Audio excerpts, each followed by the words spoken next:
the last lecture we considered some restricted versions of Turing machines. Earlier we considered some generalized versions of Turing machines. Then in the last lecture we considered 3 restricted versions of Turing machines. One of them was a 2 push down tape machine.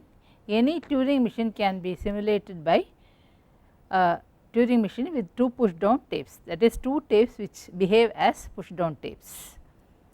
Then we showed that any Turing machine can be simulated by a 4 counter machine. A counter machine is a one where the tapes behave like counters, that is they can store only a number, there is only one non-blank symbol and the other symbols are blank, and the distance from the non-blank symbol to the position of the head is calculated and it denotes an integer. We showed that one push down tape can be simulated by 2 counters and hence 2 push down tapes can be simulated by 4 counters. Then we showed that even 4 counters are not necessary, you can simulate with 2 counters. The 4 counters store 4 numbers I, j, k, l, and we can make use of one integer to represent all I, j, k, l by using the concept of Gödel numbering, and so we can simulate a 4 counter machine with a 2 counter machine. Having said that, we have some more restricted versions. We find that 2 symbols are enough apart from the blank symbol for any Turing machine. That is, we can take the tape alphabet to be just 2 symbols and a blank symbol. Input alphabet may consist of 0 and 1 only. So, input alphabet you can take to be just 0 and 1. How can we do this? Suppose a Turing machine has say n symbols A1, A2, A3, A4, AN. We can encode the n symbols using just binary alphabet, that is 0 and 1. For example, if you have just A1, A2, A3 and then say blank, instead of A1 you can use 0 0, instead of A2 you can use 0 1, instead of A3 1 0 and blank 1 1, some sort of an encoding. Probably would like to use 0 0 for blank and 1 1 for A1. Anyway, you can encode the symbols in binary, and to encode n symbols, each symbol has to use log n to the base 2. See, so many bits will be required to encode each symbol.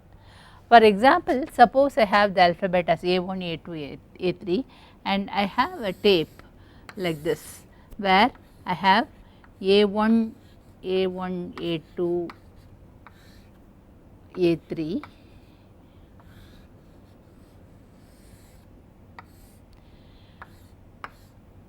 followed by blanks and preceded by blanks.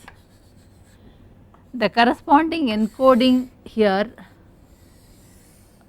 will be, for blank I used 1 1, for A1 0 0, again for A1 0 0, for A2 0 1, for A3 1 0, then blank,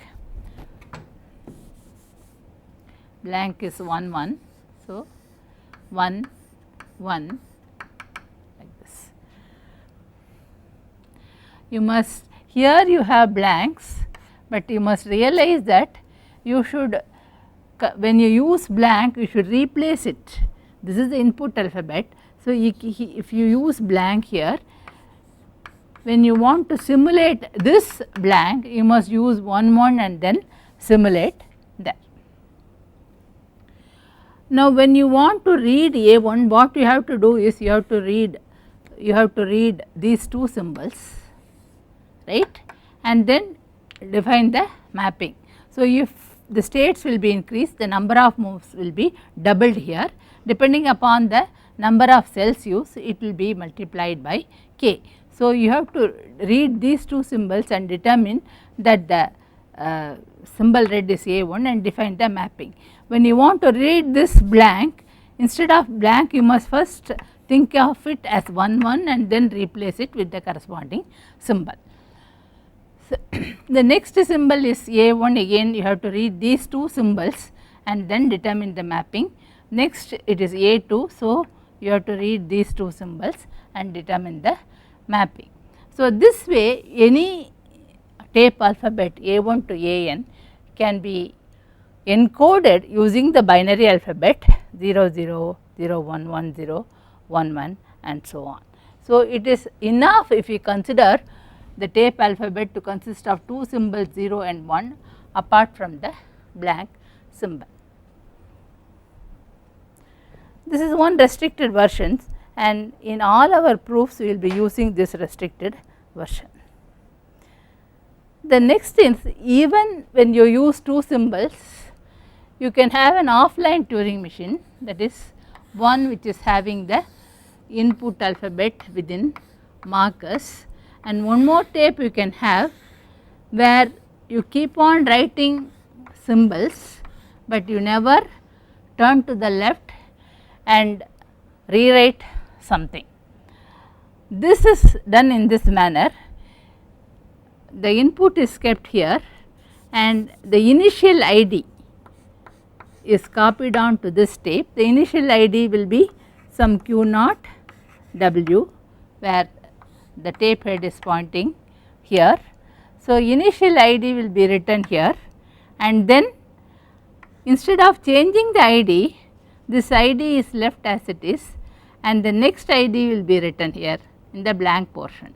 Then the next ID, this is ID 1 and this is ID 2 and so on. So the next ID is written in the blank portion and you always keep on writing on this tape in the blank portion and you never turn left and rewrite something.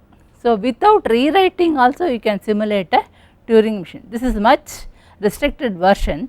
This is for interest sake only, we will not be using this idea, but we will be using the idea of this, that is two tape symbols are enough apart from the blank symbol. So with this we shall go on to the next concept of what is a recursive set and what is a recursively enumerable set. The set accepted by a Turing machine is called a recursively enumerable set. We have also seen earlier that the language generated by a Turing machine can be compared with the language accepted by the Turing machine. That is, if a language can be generated by a Turing machine in the output tape, then there is another Turing machine which will accept it. Okay. So because you are able to generate the string one by one, the set is called a recursively enumerable set. And we also know that the Turing machine need not always halt on all inputs. On some inputs it may get into a loop and never halt. Okay. Suppose a Turing machine halts on all inputs, then the set accepted is called a recursive set. The language accepted by a Turing machine, the second one, the language accepted by a Turing machine which halts on all inputs is called a recursive set. In the Chomskyan hierarchy, we have this diagram.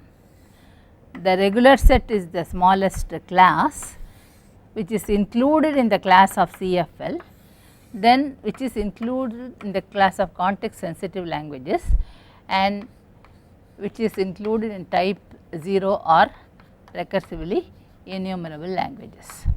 The recursive set form a subclass of recursively enumerable sets, but it is higher than context sensitive languages. This is the class of languages accepted by Turing machine, and this is the class of languages accepted by Turing machines which halt on all inputs. Now, when we say recursive set, it corresponds to an algorithm. A procedure corresponds to a Turing machine. What is a procedure? A procedure is a sequence of statements which tell you how to behave. That is, you define a set of moves, from instance to instance you know what is the next step. That is like a computer program which may not halt. For example, keep on printing integers 1, 2, 3, we can write a pseudo code for that which will execute and keep on printing 1, 2, 3 and will never stop. But you know what is the next step to be done. That is an example of a procedure. An algorithm is a procedure which always halts. Given a number n, is it a prime or not? You can write a program for that. Ultimately, it will tell you whether the given number n is a prime or not, right. That is an algorithm. An algorithm always halts and gives you an answer. It may be yes or no or some other answer, but whatever it is, an algorithm is a sequence of statements, it is a program like thing which always halts and tells you an answer. And an algorithm corresponds to a Turing machine which always halts, it corresponds to a recursive set. A procedure corresponds to a recursively enumerable set. You can have a Turing machine which will do that. For example, you can write the moves of a Turing machine which will keep on writing the integers in binary notation or in decimal notation one by one, and that will keep on doing it without stopping, but that Turing machine will not halt, right. So, an algorithm corresponds to a Turing machine which halts on all inputs. Given an input, algorithm will always give you an answer. Now, let us study a few properties of recursive sets and recursively enumerable sets. So, what is that? If you have two recursive sets, the union is a recursive set. How do you prove that? Suppose I have L1 and L2 are recursive sets.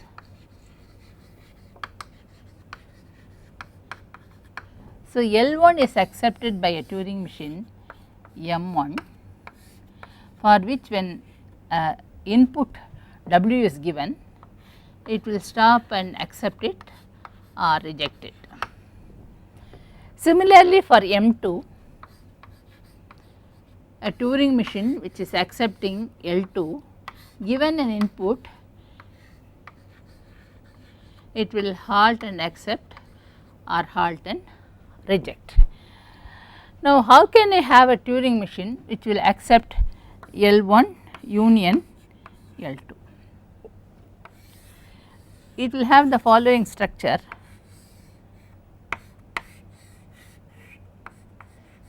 Given the input W, first M1 will act on it, and if it accepts, the compound machine which is for L1 union L2 will accept the input.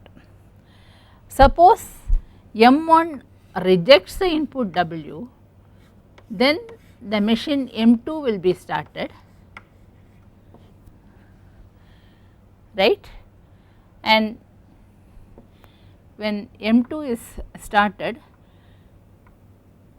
it will come out with the, if it comes out with the answer yes, then M accepts it. That is, if W is accepted by M1, you will take this exit. If W is accepted by M2, you will take this exit, and if M2 rejects it, then the compound machine will not accept it, it will say no. So, this way you can have a Turing machine which always halts, which accepts L1 and L2, L1 union L2.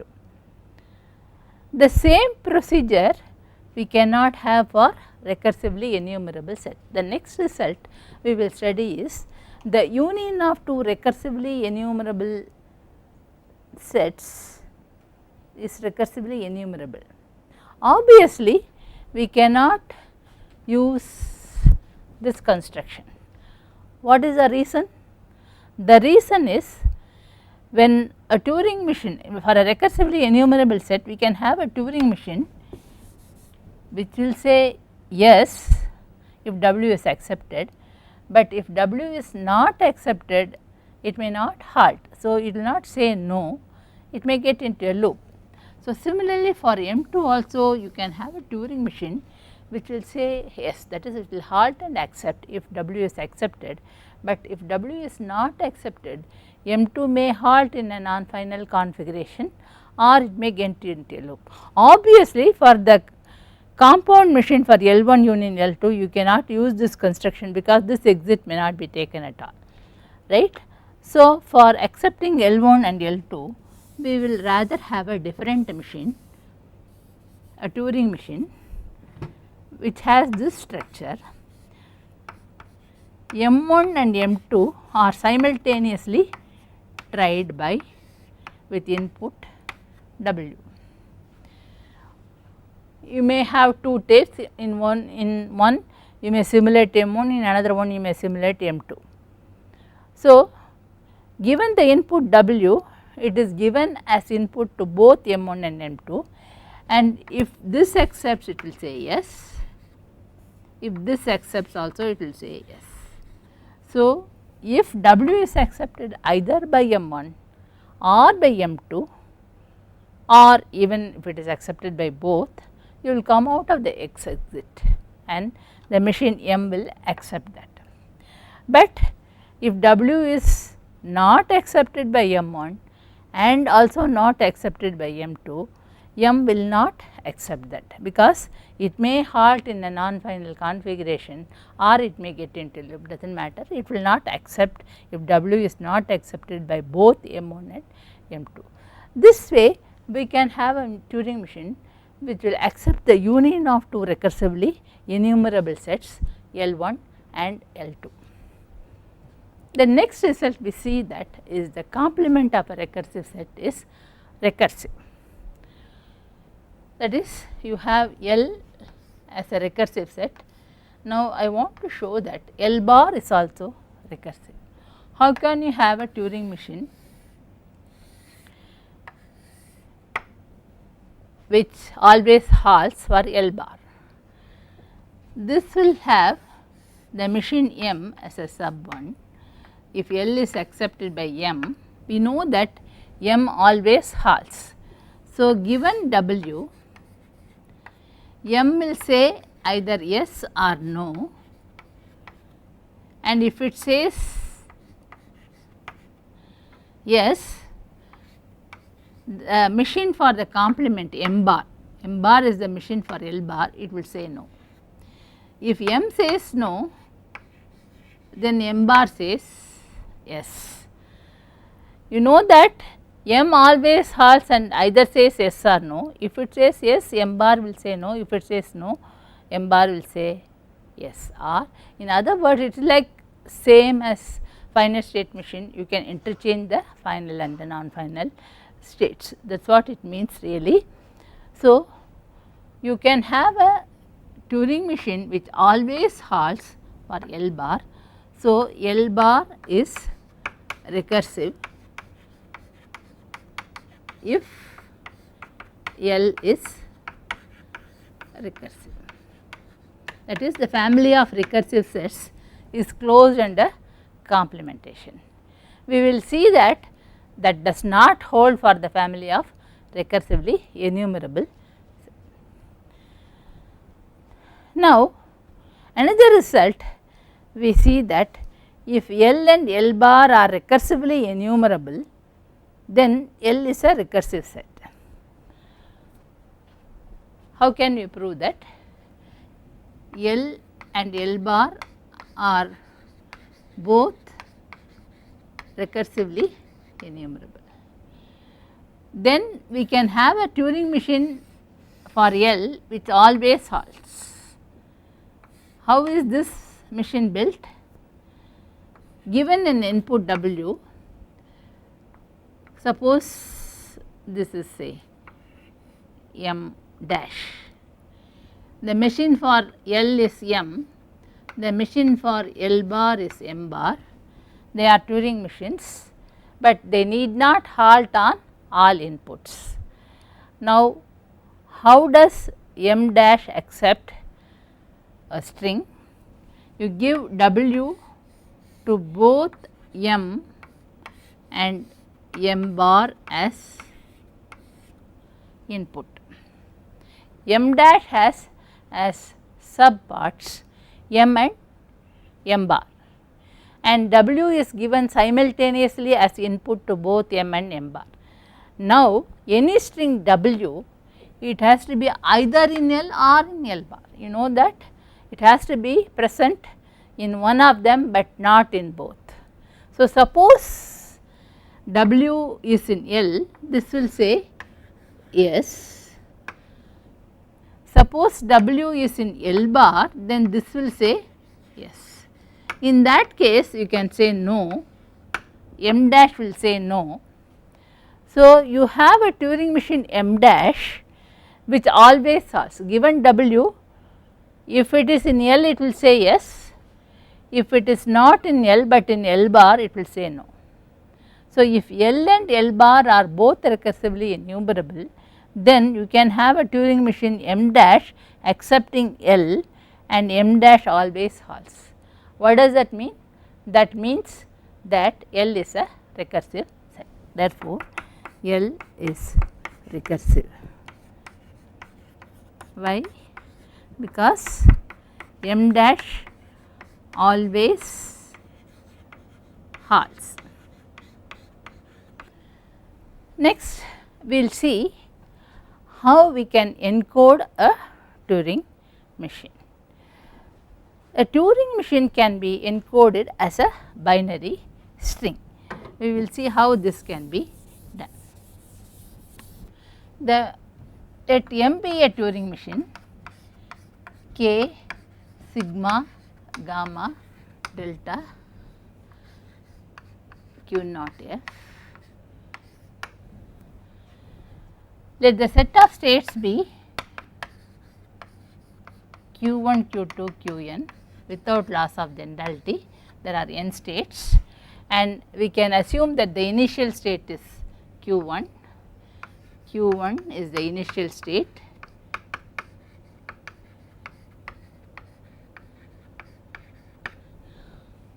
You may have some final states, right.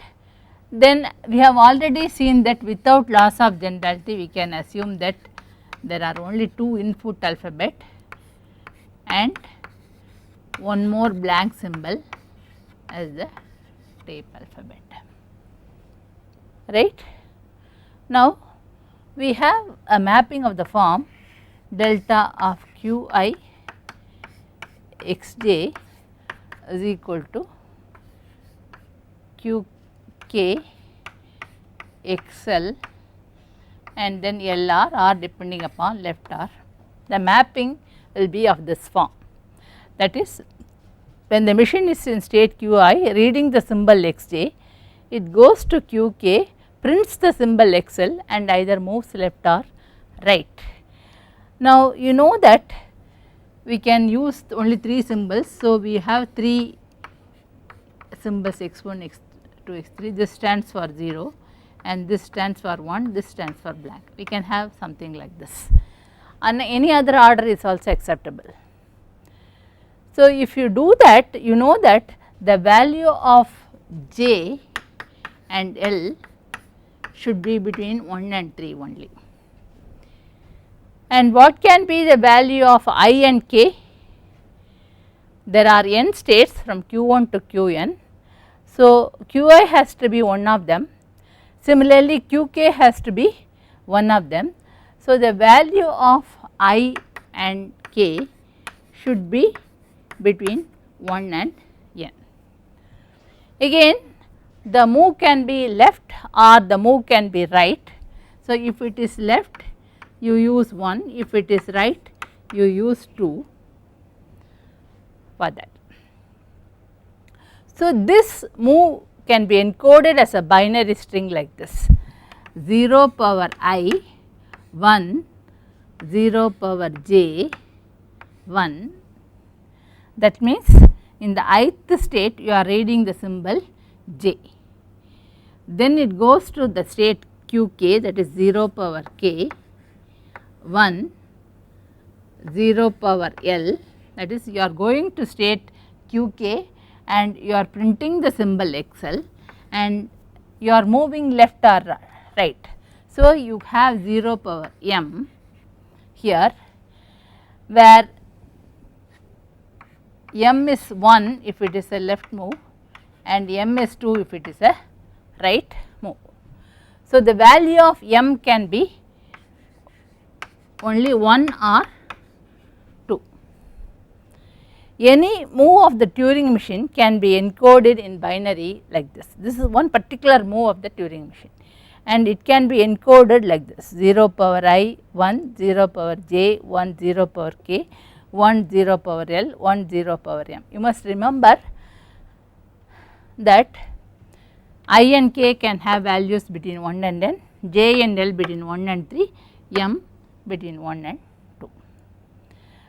This idea we will be again using in universal Turing machine, but let us take as an example this particular Turing machine and see, let us see what is the mapping or what is the encoding. This is the Turing machine. The 3 symbols are 0, 1 and blank. There are 5 states q1, q2, q3, q4, 5. q1 is the initial state and q5 is the final state. You see that there is no mapping for q5. Without loss of generality, we assume that when it reaches the final state it halts, no next move is specified here. Now, the mappings are given in this manner. How do we encode this Turing machine? The first move, how many moves are there? There are 8 moves 1, 2, 3, 4, 5, 6, 7, 8, right.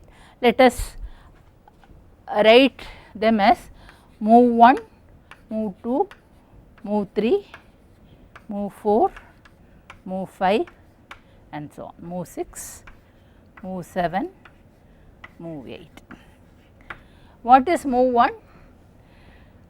Delta of q1 0 is q2 0 or, that is delta of q1 and 0 is first 0 is x1. So, you have 0 power 1 0 power 1, you can omit the 1 if you want. It goes to state q2, so 0 power 2, q2 it prints a 0, so 0 power 1 and it moves right, so right is 2. So, the first move is denoted like this, it is actually 0 1 0 1 0 0 1 0 1 0 0. The second move is delta of q2 0 is q3 0 r.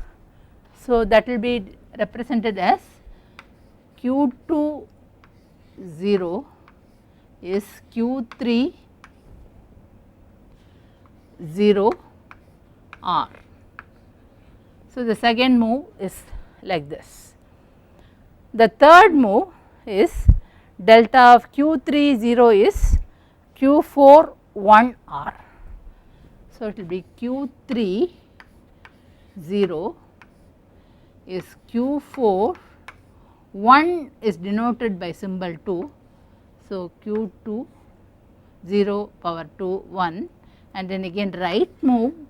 So, you have 0 power 2. Note that a right move is denoted by 0 power 2 or 0 0 and a left move by 0.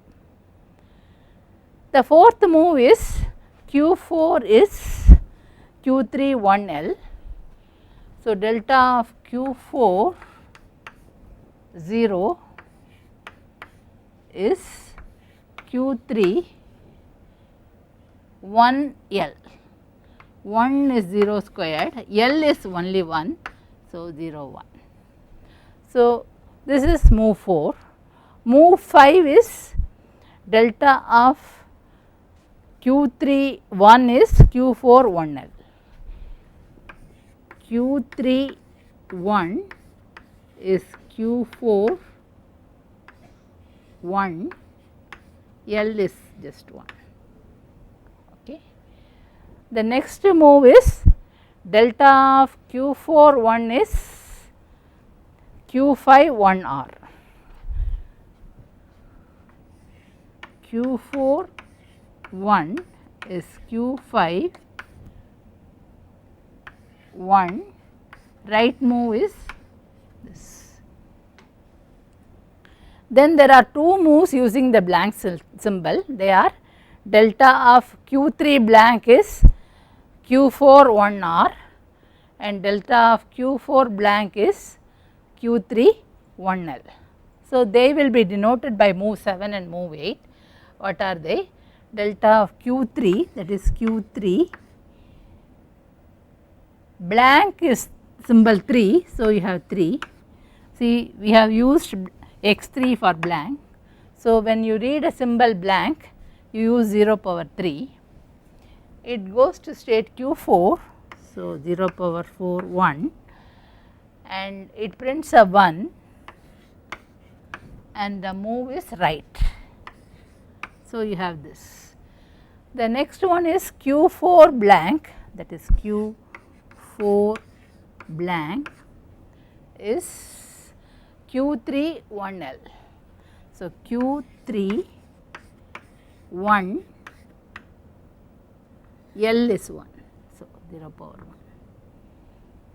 So, these are the 8 moves for this example, for the given example like this. The encoding of the Turing machine will be like this, it is M1, M2, M3 separated by 2 ones, M4, M5, M6, M7, M8. The moves, each move is separated from the other by 2 ones. You could have arranged them in a different order also. So, instead of arranging them as M1, M2, M3, you could have arranged this as M2, M3, M1 some other way also. That also represents the same Turing machine, it will be a different encoding. That does not matter. Now, in the beginning you have 3 ones and in the end you have 3 ones. So, the encoding of a Turing machine begins with 3 ones and ends with 3 ones, and each move is represented by something like this 0 power I, 1 0 power j, 1 0 power k, 1 0 power L, 1 0 power m. This is a block and blocks are separated by 2 ones. Thus, you find that a Turing machine can be encoded as a binary string. It can be represented as a binary string. If you rearrange them, you may get a different encoding, but that also represents the same Turing machine.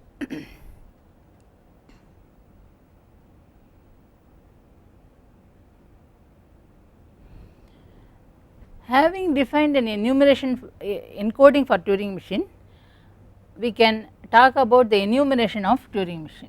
So, you know that a Turing machine is represented by a binary string. So, suppose we say the ith integer in binary represents the ith Turing machine.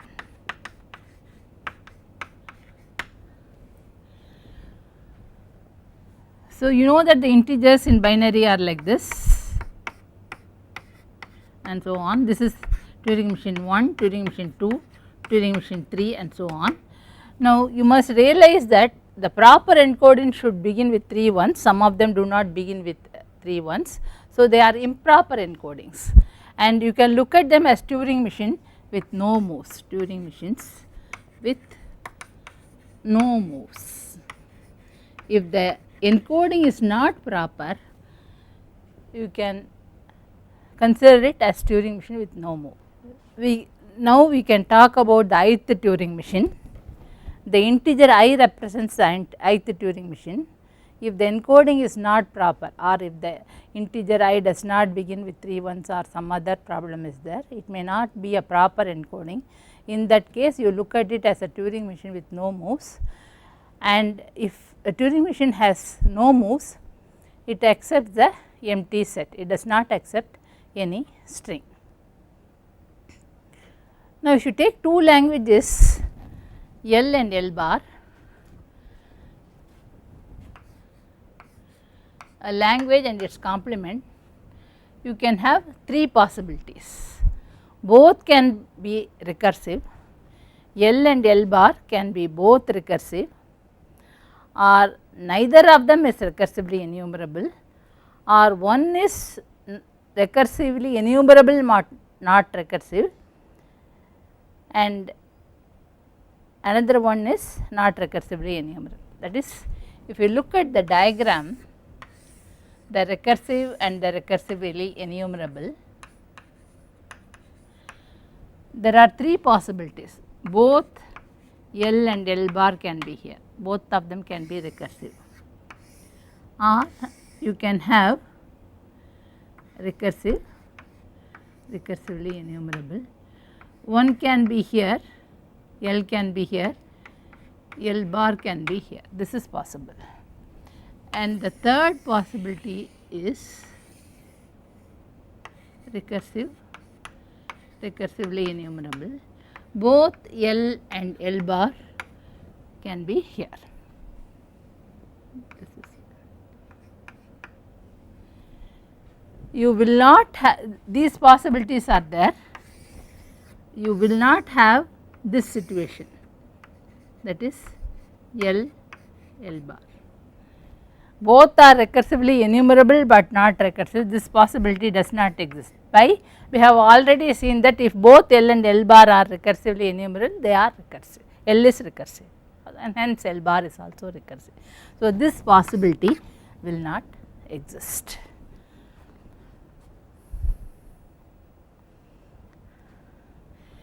Now, you can think of an infinite Boolean matrix. We already saw that strings over the alphabet 0 1 can be enumerated like this, 0 1, then 0 0 0 1, 1 0 1 1 and so on. So, you can always talk about the ith string in this enumeration. So, you talk about W1, W2, W3, W4 and so on. We can also talk about Turing machines T1, T2, T3 because we can have an encoding of the Turing machine and hence an enumeration of the Turing machine. Now, we consider an infinite Boolean matrix where the entries are 0 or 1. The ijth entry will be a 1 if Ti accepts Wj. If Ti accepts Wj, the ijth entry will be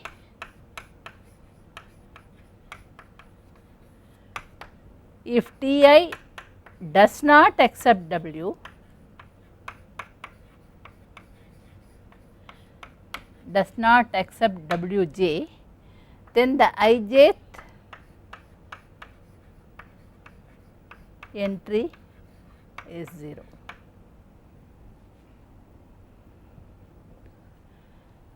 Having said this, we can define two languages LD and LD bar.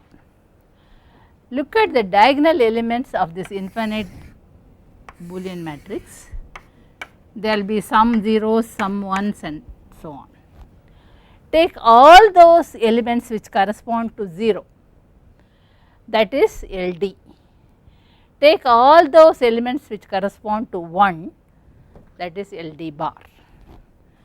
So, we define like this, taking the infinite Boolean matrix D where the ijth entry is 1 if the ith Turing machine accepts the jth string, otherwise it is 0. consider the language LD. LD is W, where W is equal to Wi, and for some I, the ith entry, it is the ith entry in D is 0. Wi is not accepted by Ti, that is the ith string is not accepted by the ith Turing machine. The complement of that language, where you consider the elements to be 1, it is Wi is equal to Wi and the ith entry is 1. That is the complement is Wi is accepted by Ti, because the diagonal entry is 1.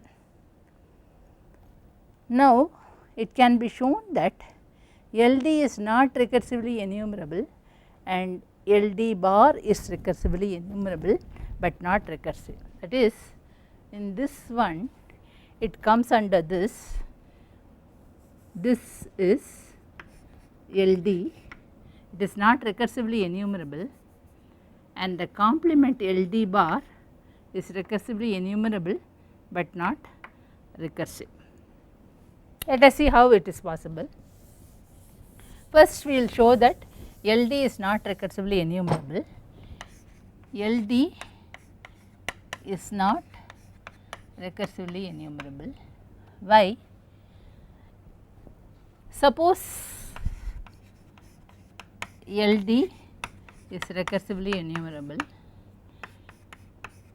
then it is accepted by a Turing machine M, it is say the jth Turing machine,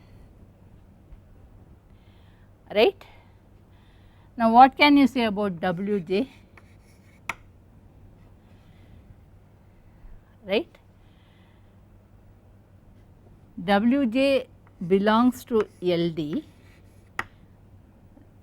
means, what does that mean? By definition, what is LD? LD is not, LD corresponds to the 0 elements. So, by definition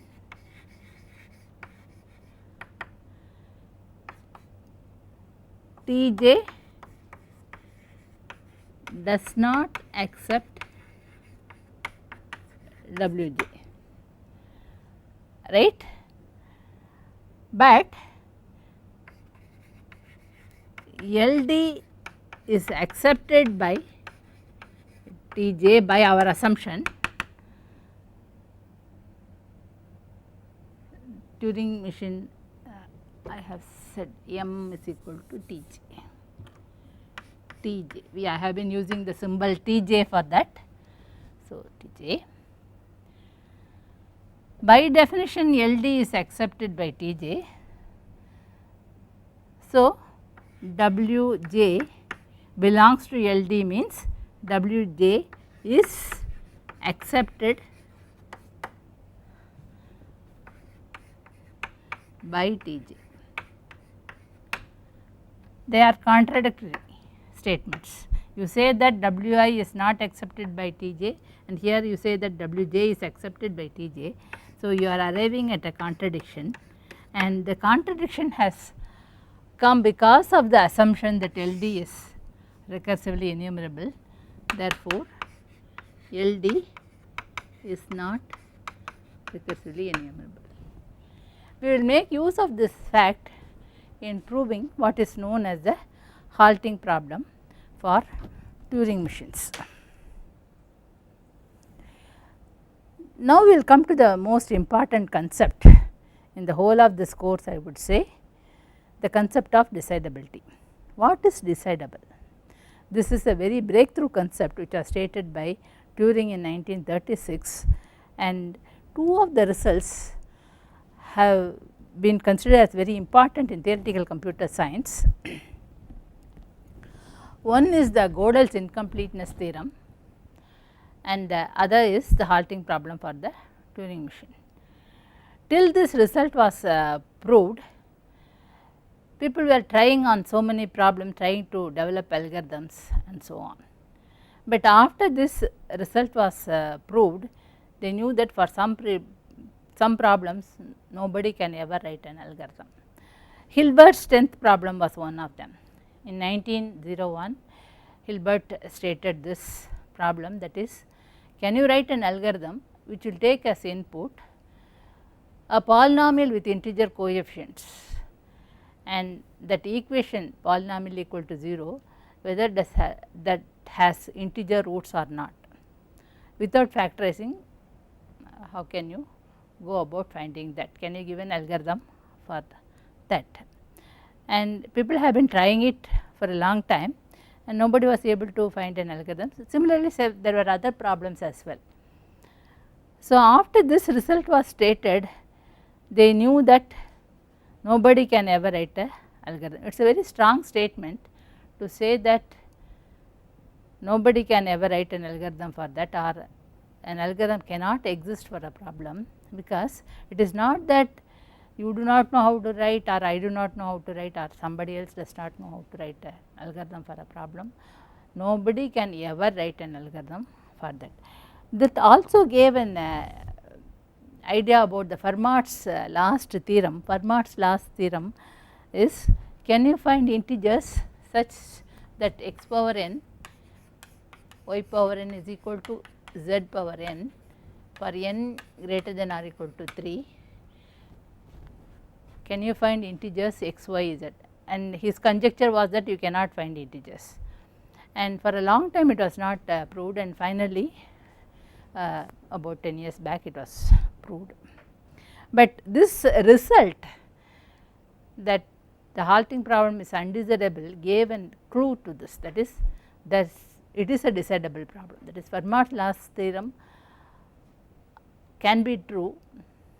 It can be proved or it need not be proved, but there is a possibility either it is true or it is not true. Nobody may be able to find out the proof because of Gödel's incompleteness theorem, but still an answer to that can exist. Okay. The concept of undesirably is, that is I consider as a very important problem. For the Turing machine it is stated like this. We shall deal with more on decidable problems, undesirability later, but let us consider the halting problem for Turing machine now. The halting problem for Turing machine can be stated as follows. Given a Turing machine in an arbitrary configuration, will it eventually halt? What it means that, can you give an algorithm which will take a Turing machine and an input as input and say whether the Turing machine on that input will halt or not. The problem is said to be recursively unsolvable, or it is undesirable in the sense that you cannot write an algorithm. There cannot exist an algorithm which will take as input a description of a Turing machine T and an input T for the Turing machine and say whether T on T will halt or not. Let us give a brief proof for this. We shall consider one more proof later. So, I will skip this for the moment. The halting problem, suppose it is decidable, then there is an algorithm for this. We have already seen that an algorithm corresponds to a Turing machine which always halts. So, you have a Turing machine whose state diagram is roughly this. The input for that is the description of the Turing machine or the encoding of the Turing machine and an input T for the Turing machine, and this will always halt and say whether T on T will halt or not. Suppose the halting problem is decidable, there should be a Turing machine which does that. Okay. So, given this input, if T on T halts, the machine will go to this state and take this exit and halt and say yes. Suppose T on T does not halt, then the machine will go to this state, take this exit, say no and halt. Okay. In either case, it always halts and tells you whether T on T will halt or T on T does not halt. So, assuming that there is an algorithm for the halting problem, there should be a Turing machine halt like this. Now, I will modify the halt machine and call it as a copy halt. You know that the encoding of a Turing machine is a binary string, the input is also a binary string. So, instead of taking any t, I take small t as the encoding itself. That is, the machine starts with one binary string dt, then it makes a copy of that string, then calls halt as a subroutine. So, it answers when it calls halt as a subroutine, it will answer the question whether the machine T taking the encoding its own encoding will halt or not. So, if dt, please remember that dt is a binary string, this is also a binary string. So, if the machine T halts on this binary string, it will take this exit and halt. If the machine T does not halt on this binary string, it will take this exit and halt. T on dt does not halt.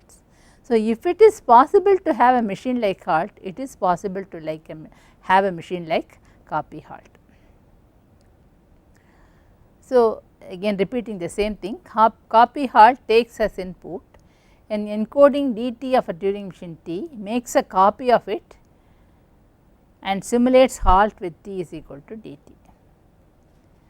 So, if it is possible to have halt, it is possible to have copy halt.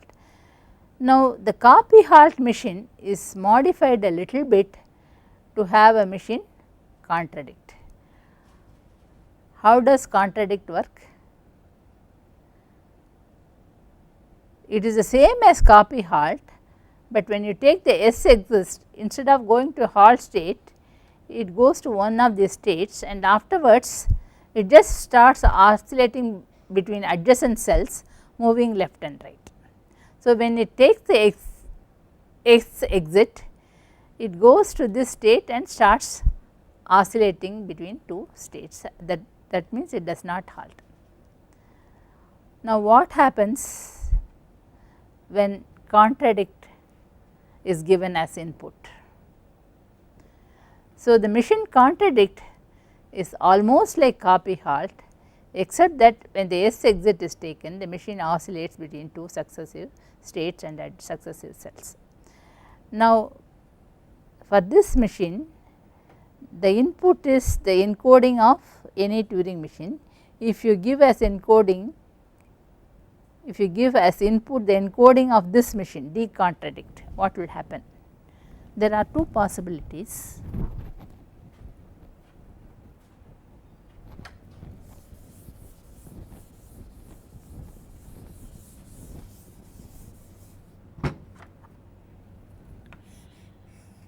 The input is decontradict. This is given as input to the machine contradict.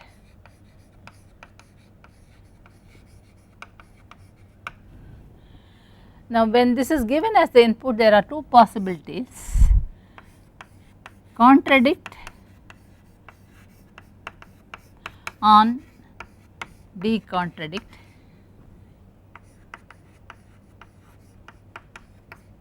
it halts or does not halt.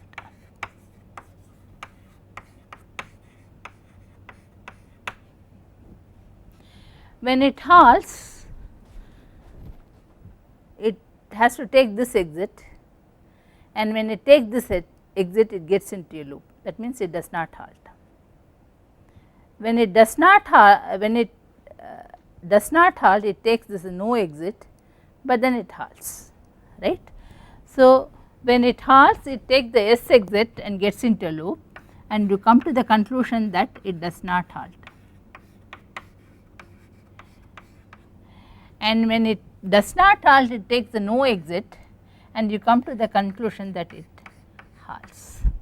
So, you are arriving at a contradiction, and the contradiction shows that you cannot have a machine like contradict. We have seen that if you can have a machine like halt, you can have a machine like copy halt, and hence a machine like contradict. So, the fact that a machine like contradict cannot exist shows that you cannot have a machine like HALT. You cannot have something like this. That is, you cannot have an algorithm which solves the halting problem of the Turing machine. So, this is a very important concept, and after this has been proved, so many well known problems have been shown to be undecidable.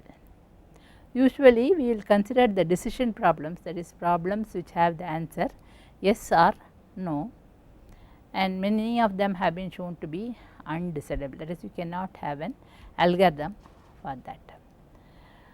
So, let us consider this in detail later when we deal with problems, instances of problems, how you represent them as languages, and what do you mean by the language being undecidable and so on.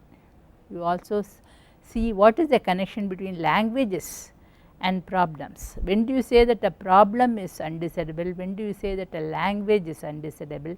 How do you represent a problem in terms of languages and so on? This we shall consider later, but considering the infinite Boolean matrix which we looked into earlier like this, we can have another proof for the halting problem of the Turing machine. The argument for that will be something like this: if you can have an algorithm for the halting problem for Turing machine, then the language LD becomes recursively enumerable, but you know that it is not recursively enumerable. So, you cannot have an algorithm for the Turing machines. So, this second proof we shall consider later.